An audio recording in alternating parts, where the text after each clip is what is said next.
नमस्कार दोस्तों, वंदरोगा कोर्स में आपका स्वागत है। तो चलिए, तो आज बात करते हैं प्रैक्टिस सेट के बारे में। कह सकते हैं कि जो मैंने पढ़ा है, यदि आपने वाकई सही तरीके से उसे पढ़ा होगा और आप ये जो क्वेश्चन है आप इन्हें सोल्व कर पा रहे हैं, तो वाकई आप वंदरोगा की तैयारी कर रहे हैं। तो अपने आप को आज चेक कर लीजिएगा। मैंने एक सामान्य सी बुक से क्वेश्चन उठाए हैं कि किस प्रकार से क्वेश्चन आते हैं और आज से पहले किस प्रकार से क्वेश्चन आ रखे हैं। यदि आपने रेस्पिरेशन सिस्टम जो मैंने वीडियो में बताया था उसको सही तरीके से पढ़ा होगा, तो आप सभी जो जितने भी आपके यहाँ से क्वेश्चन हैं इन्हें आप सोल्व कर पाएंगे। मैं एक एक क्वेश्चन का आपको एक्सप्लेनेशन दूंगा कि कहाँ से कैसे बना है और कहाँ से आपको पढ़ना था और किस प्रकार से। तो अपने आप को भी चेक करते चलिएगा। यदि आप इनमें से क्वेश्चन नहीं कर पा रहे हैं तो आप देखेंगे आपको ज़्यादा ही कह सकते हैं तैयारी की आवश्यकता है। आप इस चीज़ में गहन तैयारी से जुड़ जाइए। चलिए, पहला क्वेश्चन है कि श्वासोच्छ्वास में व्यय होता है। श्वासोच्छ्वास मतलब कि श्वास को बाहर निकालने में क्या खर्च होता है। तो पहला ऑप्शन यांत्रिक ऊर्जा का, मैकेनिकल एनर्जी। बी आपका रासायनिक ऊर्जा, ऊष्मा या विद्युत ऊर्जा। तो आपको पता होगा जब श्वास बाहर निकालते हैं तो जब मैंने आपको बताया था कि जब श्वसन एक क्रिया होती है सेल्स के अंदर, वहाँ केमिकल रिएक्शन होती है। तो यानी कि एक रासायनिक ऊर्जा को ये बाहर निकालता है कि श्वासोच्छ्वास में क्या खर्च होता है, रासायनिक ऊर्जा खर्च होती है जिसको हम बाहर निकालते हैं। ठीक है। श्वसन, दूसरा जो क्वेश्चन यहाँ पर कि श्वसन द्वारा उत्पन्न ऊर्जा का संचय कहाँ होता है, माइटोकॉन्ड्रिया में, कोशिकाओं में, एडीपी में या एटीपी में।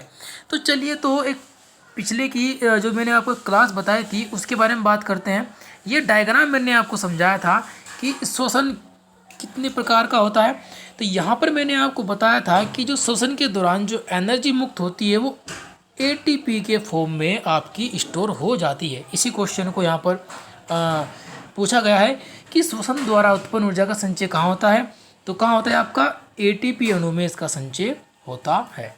अब नेक्स्ट आपका क्वेश्चन है कि श्वसन में बाहर निकली वायु में CO2 की मात्रा होती है लगभग कितनी मात्रा होती है। तो हालांकि लगभग 3.6 प्रतिशत यहाँ पर होती है, लेकिन यहाँ पर क्योंकि ऑप्शन उसकी नज़दीक कौन सा है आपका 4%। ये मैंने अपने नोट्स में आपको बता रखा है कि 4%, 3.6 मैंने लिखवाया है, लेकिन ये ऑप्शन के हिसाब से बात की जाए तो यहाँ पर 4% यहाँ पर CO2 की मात्रा श्वास में बाहर निकाली जाती है। अगला क्वेश्चन है कि श्वासोच्छ्वास में बाहर निकली वायु में ऑक्सीजन होती है लगभग कितनी, 17, 21, 11 या 25। हालांकि 16% होती है, तो इसका जो 1-2% यहाँ पर बढ़ जाता है, तो इसका ऑप्शन ए सही है, 17% लगभग होती है। नेक्स्ट है कि फुफ्फुस में कुपिकाओं की संख्या होती है लगभग। तो इसका जो सही है वो है आपका 30 करोड़ लगभग एल्वुआल होती है आपकी फुफ्फुस, आपकी फेफड़ों में कुपिका। और कुपिका का कार्य क्या है, कुपिका का कार्य है आपने जो श्वास के द्वारा ऑक्सीजन ली उनको ग्रहण करना। ठीक है। नेक्स्ट क्वेश्चन है फुफ्फुस में कार्बन डाइऑक्साइड युक्त रुधिर आता है शरीर के विभिन्न अंगों से, हृदय के बाएं नीले से। नेक्स्ट इसमें ऑप्शन आपको दिखाई नहीं दे रहा है, या हृदय के दाएं नीले से, या एक और ऑप्शन है आपका उनमें से। चलिए, तो एक बार हम जो हमने हार्ट पढ़ा था उसी को देख लेते हैं कि किस प्रकार से है। ठीक है, ये है आपका हार्ट।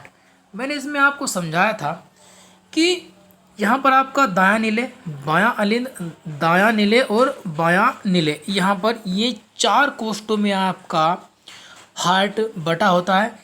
अग्र और पश्चिम महाशिरा से, कहाँ से, अग्र और पश्चिम महाशिरा से यहाँ से अशुद्ध रक्त एंट्री करता है दाएं नीले में, दाएं नीले से दाएं अलिंद में, और दाएं अलिंद से ये दाएं नीले में जाता है, और दाएं नीले से ये इस नलिका के द्वारा, याद रखिएगा कि दाएं नीले से आपका जो अशुद्ध रक्त है या कार्बन डाइऑक्साइड युक्त जो रक्त है वो दाएं नीले से इस नलिकाओं के द्वारा फेफड़ों में चला जाता है, और फिर वापस फेफड़ों से वो शुद्ध होकर के किन से, आपकी पल्मोनरी शिराओं से बाएं अलिंद में आता है।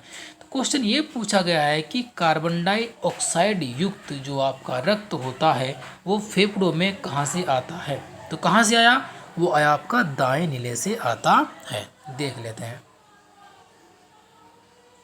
ये था कि फुफ्फुस में कार्बन डाइऑक्साइड युक्त रुधिर आता है शरीर के विभिन्न अंगों से। शरीर के विभिन्न अंगों से तो यह दाएं अलिंद में आता है, हृदय के बाएं नीले से, हृदय के बाएं नीले से तो यह विभिन्न शरीर के विभिन्न अंगों में जाता है। और यहाँ पर आपका थर्ड जो ऑप्शन है वो है आपका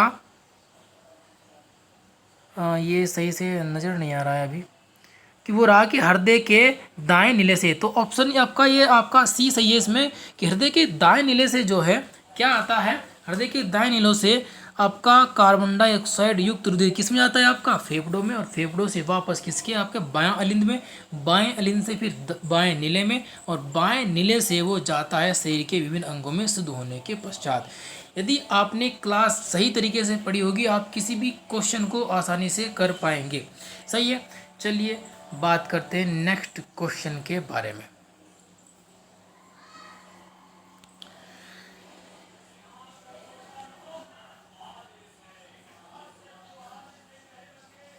ये रहा, ये आपका फुफ्फुस से ऑक्सीजन फेफड़ों से ऑक्सीजन युक्त रुधिर ले जाती हैं। मैंने कहा कि फेफड़ों से ऑक्सीजन युक्त, अब ये शुद्ध रक्त है, ले जाती है कौन सी, फुफ्फुस धमनी बाएं अलिंद में, या फुफ्फुस सिरा दाहिने अलिंद में, या फुफ्फुस सिरा बाएं अलिंद में।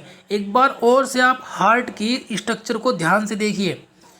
यहाँ से मैं दोबारा से बताता हूँ कि यहाँ से अंगों से अशुद्ध रक्त आपका दाएं अलिंद में आता है, अशुद्ध की बात कर रहा हूँ, यानी कार्बन डाइऑक्साइड युक्त दाएं अलिंद से वह दाएं नीले में आता है, अशुद्ध है। वहाँ से वह कहाँ जाता है, आपका फेफड़ों में चला जाता है। फेफड़े उसको शुद्ध करते हैं, उसमें ऑक्सीजन मिला देते हैं, और शुद्ध होने के बाद वो वापस किससे, पल्मोनरी सिराओं से किस में, बाएं अलिंद में आता है। यहाँ पर दो चीज़ें हैं, बायां अलिंद और सिराएं। तो मैंने कहा शुद्ध रक्त या ऑक्सीजन युक्त रक्त फेफड़ों से किसके द्वारा हृदय में आता है, तो यहाँ पर किसके द्वारा, यहाँ पर सिरा और बायां अलिंद है। ऑप्शन देख लेते हैं किस ऑप्शन से यह मैच कर रहा है।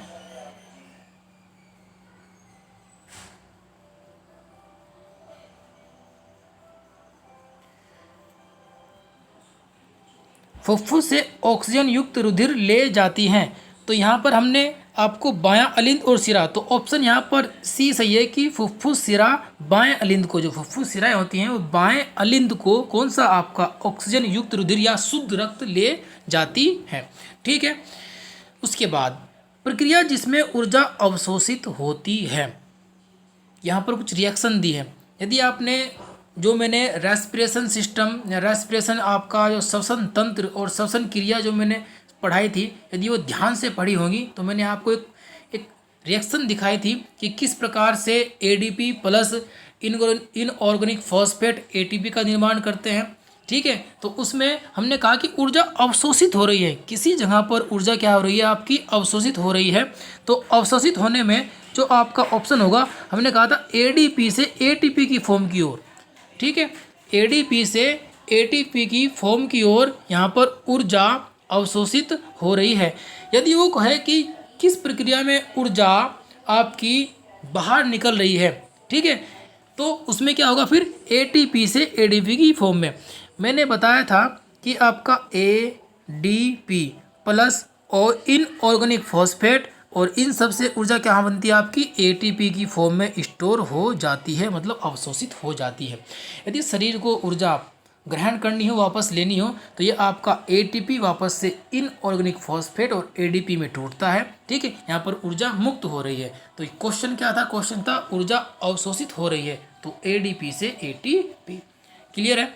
उसके बाद नेक्स्ट क्वेश्चन है कि फेफड़ों में रुधिर व कोष्ठकीय वायु के बीच गैसीय विनिमय किस प्रक्रिया द्वारा होता है, सामान्य विसरण, परासरण, चेस्ट आवागमन या ये सब। आंसर आप अपने मस्तिष्क में सोच सकते हैं कि क्या आप इसका आंसर दे पा रहे हैं। यदि आपने क्लास बिल्कुल सीरियस होकर के देखी होगी तो मैंने बताया था कि आपका नॉर्मल डिफ्यूजन द्वारा या सामान्य विसरण द्वारा फेफड़ों में रुधिर व कोष्ठकीय वायु के बीच गैसों का विनिमय होता है। मैं एक बार दिखा देता हूँ कि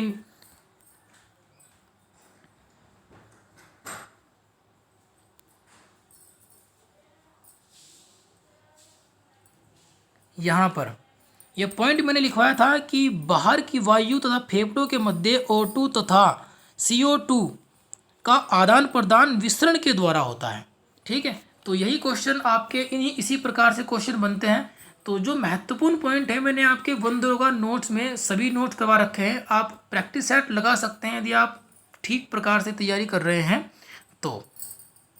चलिए, सामान्य विसरण द्वारा होता है, ऑप्शन ए आपका यहाँ पर सही है। देखिए, एक तो होता है चीज़ों को ऑब्जेक्टिव टाइप से पढ़ना, एक होता है पहले चीज़ों को विस्तार से पढ़ना, उसके बाद ऑब्जेक्टिव क्वेश्चन पढ़ना। ऑब्जेक्टिव डायरेक्ट ऑब्जेक्टिव आप क्वेश्चन पढ़ते हैं तो होता क्या है कि आप चीज़ों को सिर्फ रटते हैं, यदि आपने विस्तार से पढ़ा है तो आप चीज़ों को समझते हैं। ठीक है, नेक्स्ट क्वेश्चन है कि जब ग्लूकोज का किण्वन यीस्ट द्वारा होता है तो अंतिम उत्पाद क्या बनता है। ध्यान से, जब ग्लूकोज का किण्वन, ये वही है आपका, ये आपका अवायवीय श्वसन की बात कर रहा है कि अवायवीय श्वसन के दौरान कौन सी रिएक्शन होती है। इस प्रकार से ग्लूकोज का किण्वन यीस्ट द्वारा होता है तो अंतिम उत्पाद बनता है मिथेनॉल कार्बन डाइऑक्साइड, जल तथा कार्बन डाइऑक्साइड, इथेनॉल तथा कार्बन डाइऑक्साइड, इथेनॉल तथा जल।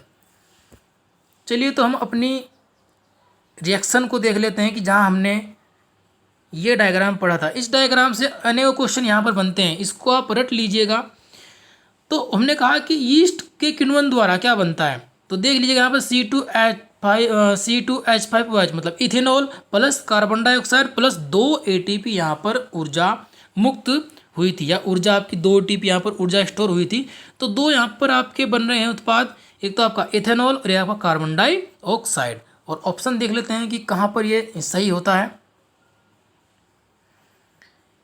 इथेनॉल तथा कार्बन डाइऑक्साइड, ऑप्शन सी यहाँ पर आपका सही है।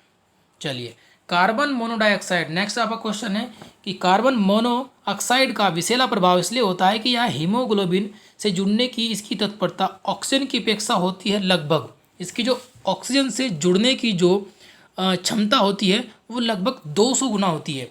इसलिए कहा जाता है कि गर्मियों के दिनों में जो आपका कोयला होता है उसको जला करके दरवाज़ा बंद करके नहीं सोना चाहिए, क्योंकि उससे आपकी कार्बन मोनोऑक्साइड का रिसाव होता है और वो ऑक्सीजन से संयोग करने के पश्चात हमारे शरीर में क्या करती है, कमी पैदा कर देती है।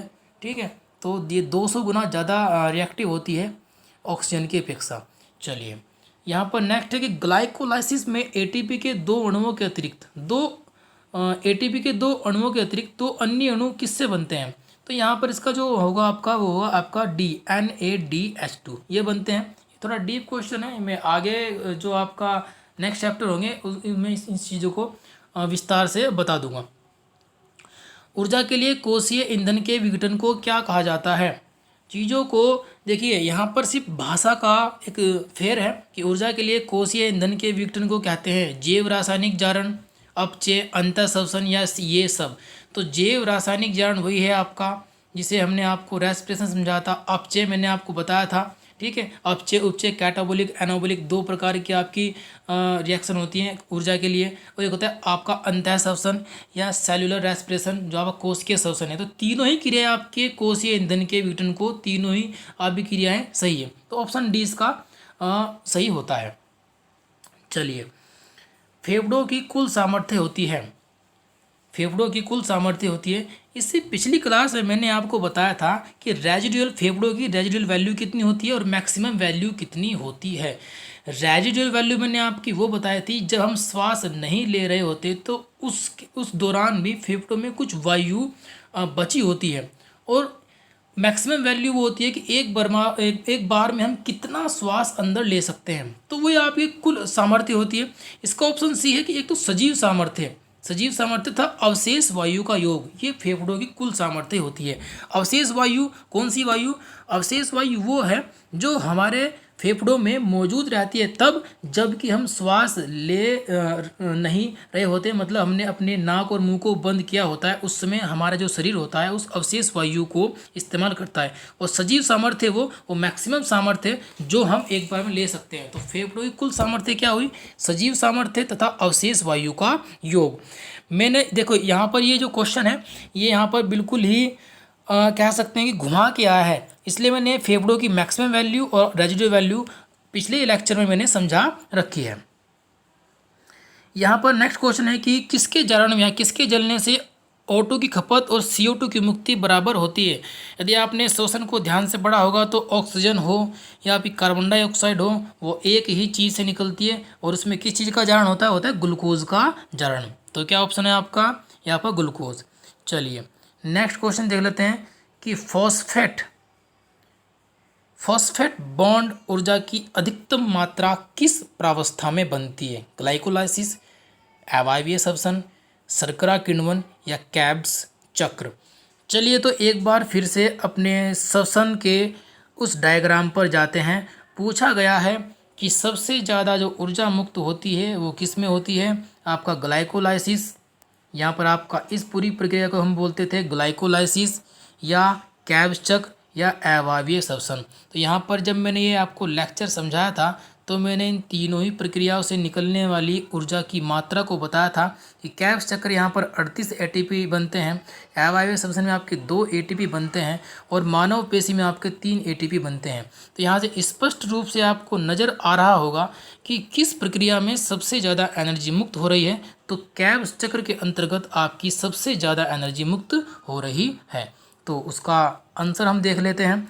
उसने कहा कि फॉस्फेट बॉन्ड ऊर्जा की अधिकतम मात्रा किस प्रावस्था में बनती है? तो ऑप्शन डी सही है, कैब्स चक्र यहाँ पर इसका सही आंसर है। कैब्स चक्र के दौरान कितनी ATP? 38 ATP आपकी ऊर्जा मुक्त होती है।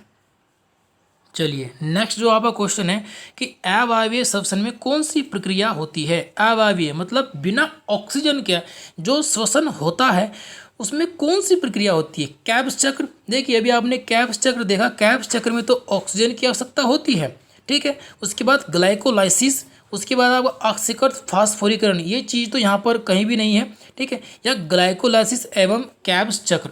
तो एक बार फिर से हम उसी डायग्राम पर जाते हैं और देखते हैं किस में आपकी ऑक्सीजन की आवश्यकता है और किस में नहीं है।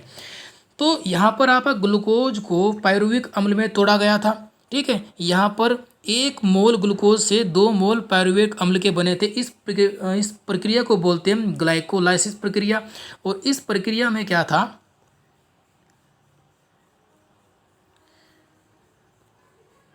इस प्रक्रिया को हम बोलते हैं ग्लाइकोलाइसिस प्रक्रिया। और ये होती है आपकी कोशिका द्रव्य में।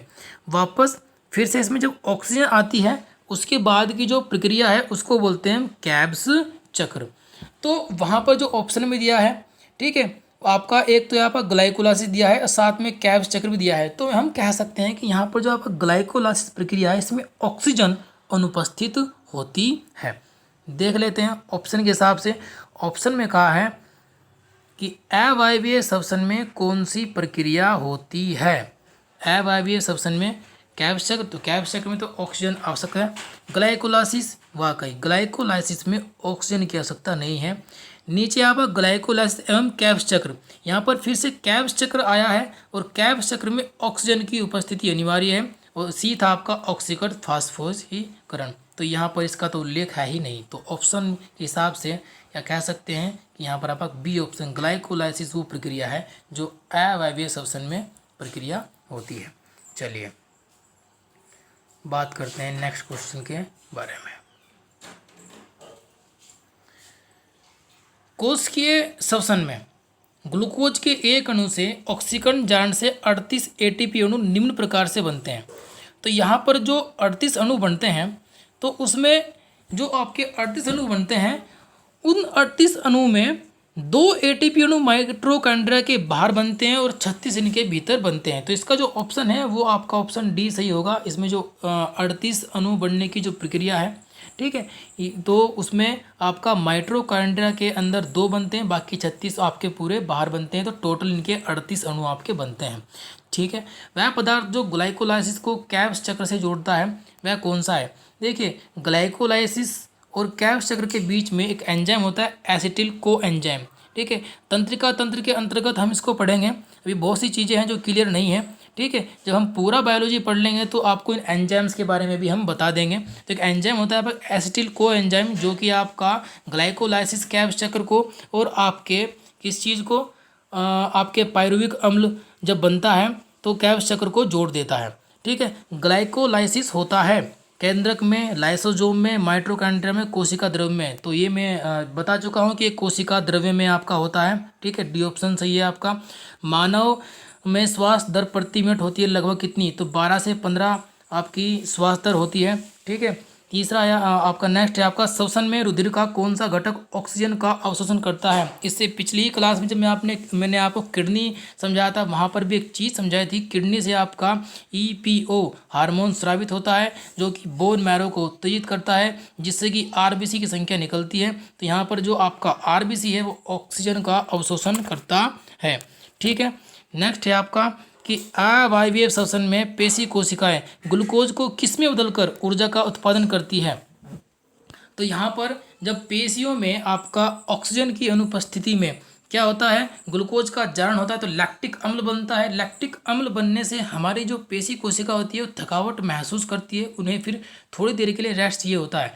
तो यहाँ पर वही पूछा गया है कि अवायवीय श्वसन में पेशी कोशिकाएं ग्लूकोज को किस में बदलकर ऊर्जा उत्पन्न करती है? तो लैक्टिक अम्ल में बदलती है। ठीक है, नेक्स्ट है आपका क्वेश्चन कि ग्लाइकोलाइसिस के अंत में बनता है क्या? प्रोटीन ग्लूकोज में बदलती है, ग्लूकोज पायरुविक अम्ल में बदलता है, मंड ग्लूकोज में बदलता है, या ग्लूकोज फ्रक्टोज में बदलता है? तो यहाँ पर आपका ग्लूकोज पायरुविक अम्ल में बदलता है। चाहे तो आप एक बार देख सकते हैं कि यहाँ पर ये जो प्रक्रिया है ये ग्लाइकोलाइसिस प्रक्रिया है। यहाँ पर इसका अंत यहाँ पर है। ठीक है, ये अंत है। ग्लूकोज यहाँ पर पायरुविक अम्ल में बदल जाता है। यहाँ पर ग्लूकोज के 1 मोल पायरुविक अम्ल के 2 मोल में चेंज हो जाते हैं।